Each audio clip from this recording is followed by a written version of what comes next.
As he mulls an independent run for president, former Starbucks CEO Howard Schultz apologizes in a new book for selling the NBA's Seattle SuperSonics to an Oklahoma City-based ownership group, making him the most reviled figure among Seattle sports fans when the team relocated 2 years later. In the book, From the Ground Up, A Journey to Reimagine the Promise of America, Schultz expressed regret over the $350 million deal in 2006 that led to the relocation of the beloved NBA franchise, which had played in Seattle for 4 decades and won the league's championship in 1979. He called it one of the biggest regrets of my professional life. It's a public wound I cannot heal.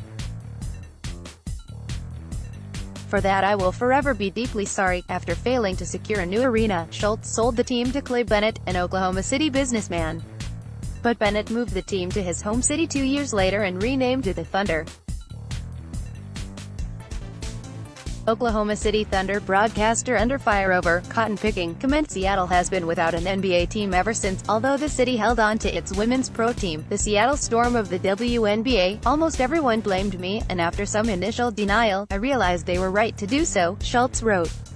I had squandered the very public trust that I had bought into them, leader cautions ex-Starbucks CEO against independent White House bid. Almost everyone blamed me for the SuperSonics move to Oklahoma City, and after some initial denial, I realized they were right to do so.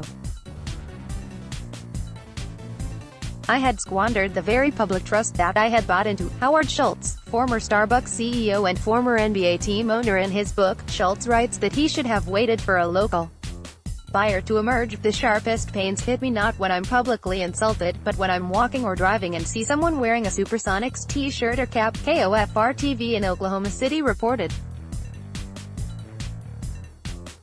If it's a boy with his dad, it's like a stake through my heart, Schultz wrote. Losing the Sonics has been tragic for generations of fans, especially kids who are growing up without the benefit of an NBA team in their city.